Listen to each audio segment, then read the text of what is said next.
Ay naku, pinag-video greet nila ako. For sure, papanoorin nyo to ng sabay-sabay kayo. Sa TV siguro. Pero, happy anniversary, mommy and daddy. I pray na na-surprise kayo.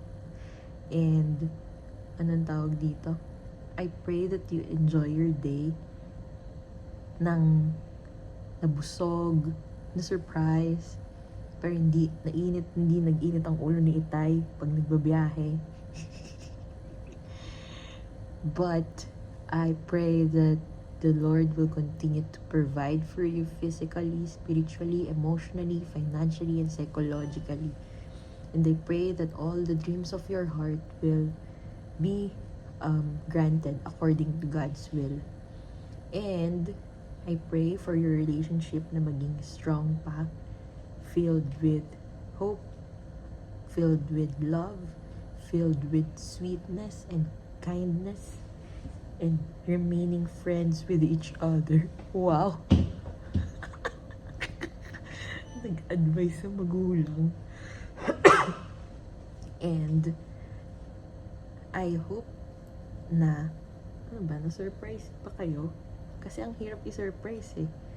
Ang hirap i-surprise ni Mami. Ang hirap.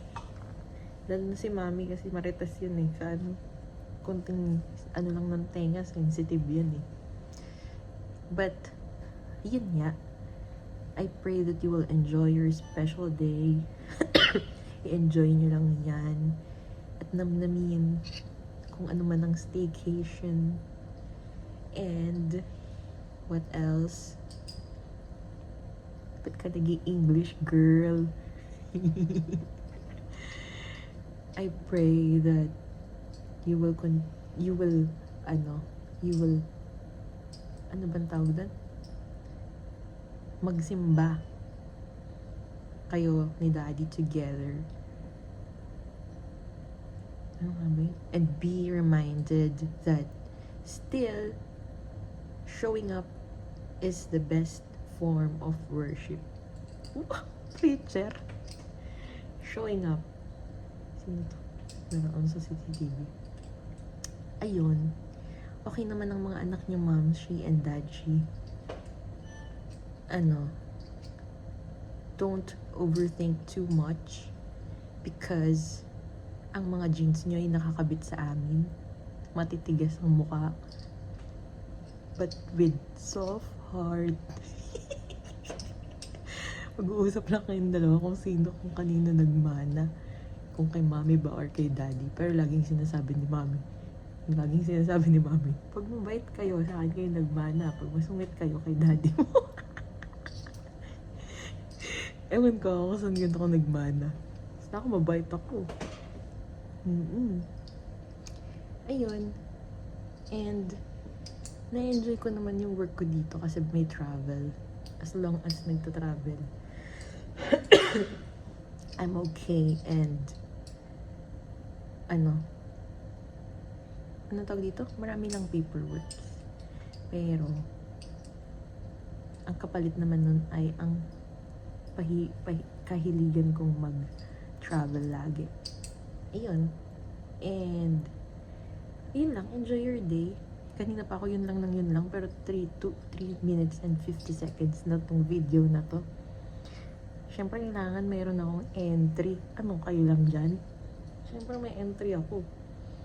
Mapapanoorin nyo sa TV. Kasi, si Daddy tahimik. So, wala kayong mapaglilibangan dyan kapag walang host ngayon. Walang host ngayon. Ako lang. Ako na. Sige na, ako na. Itabi nyo.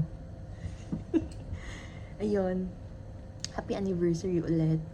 And always pray for your strength, good health. I always pray for your strength, good health, long life, security, guidance, and protection.